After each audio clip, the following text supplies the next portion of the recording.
ल हाम्रो स्टुडेन्टले चाहिँ क्लास जोइन गर्नुभएको आज डे कति भयो 8 है डे 8 जस्तो भयो होला।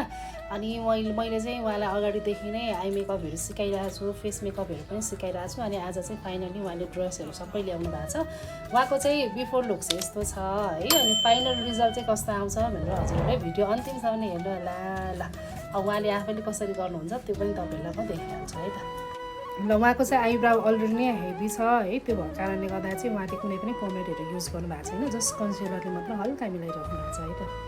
ल आइब्राउ चाहिँ हाम्रो सकिसकेको छ है। अब आई मेकअप गर्नको लागि चाहिँ उहाँले ब्रेस बनाउँदै हुनुहुन्छ। ल उहाँले चाहिँ अब आई मेकअप पनि लगभग सक्न आँटिसक्नु भएको छ है। यतिको रिजल्ट आइरहेछ, हेर्न सक्नुहुन्छ। ल आई मेकअप पनि फिनिस्ड भइसकेको छ है। अब टेप निकाल्नु त, टेप निकाल्नु। ल यति गरिसकेपछि अब हामी फेस मेकअपमा जान्छौँ।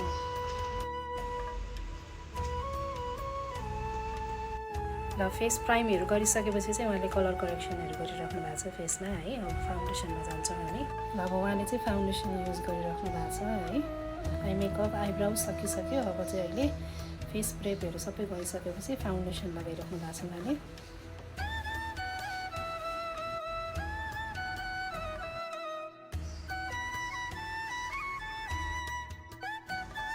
अब हेयर स्टाइल पनि हल्का हामी बनाऊ।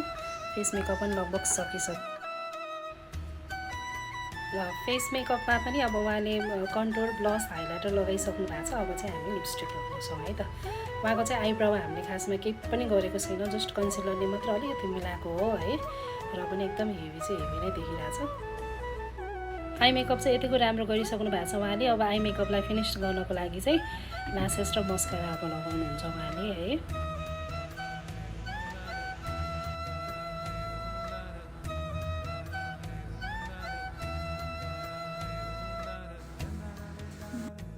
ल फाइनली ड्रेस हेयर स्टाइलहरू गरेर सबै हामीले कम्प्लिट लुक चाहिँ यस्तो आएको छ है, फाइनल रिजल्ट। अनि यति राम्ररी देख्नु भएको छ। उहाँले आफैले गर्नुभएको मेकओभर एकदम राम्ररी देख्नु भएको छ। अनि आज तपाईँ सेकेन्ड टाइम बेहुली बन्दा कस्तो फिल भइरहेछ त? बेहुली बन्दाखेरि यति राम्रो बन्न पाइएन होइन।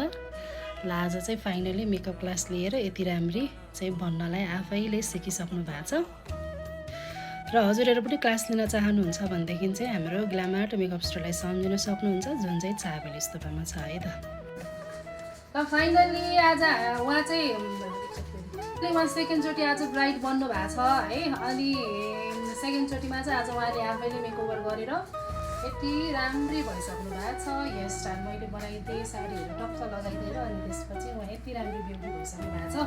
अनि यो मेकअप चाहिँ उहाँको कतिको ट्रान्सफर प्रुफ छ छैन उहाँले आफै चेक गर्नुहुन्छ। गर्नु त त्यसो ट्राई गर्नु हो, बाँड्नु त कतिको भइरहेछ, ब्ल्याक भइरहेछ त छैन नि है। अब यो मेकअपलाई अब ब्लस हालेर त अलिअलि माथिबाट हामीले अघि लास्टमा टचअप गराएको छ भने आइ नै हाल्छ होइन। नभएदेखि चाहिँ जति नै गरे पनि हाम्रो मेकअप चाहिँ त्यस्तो केही पनि हुँदैन है। अब यसमा हामी वाटर पनि एकचोटि स्प्रे गरौँ।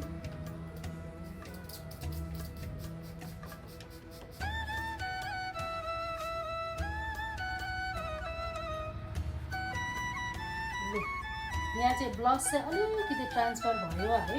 तर फाउन्डेसन चाहिँ हेर्न सक्नुहुन्छ त्यस्तो धेरै भन्दा पनि ट्रान्सफरै भएको छैन। भनेपछि आज चाहिँ मेरो स्टुडेन्टले वाटरप्रुफ ड्राई प्रुफ मेकअप गरिसक्नु भएको छ है। हजुरहरूलाई पनि यो टेक्निक सिक्न मन छ भनेदेखि हाम्रो ग्ल्यामार्ट मेकअप स्टोरलाई सम्झिन सक्नुहुन्छ है त। त्यसरी बिस्तारै अलिक बिस्तारै गर्नु न। हेर्नु त मेकअप ट्रान्सफर भयो, ड्राई गर्दाखेरि भयो त भएन है। मजाले चाहिँ एकदम ड्राई प्रुफ भएको छ। अनि नपर्छ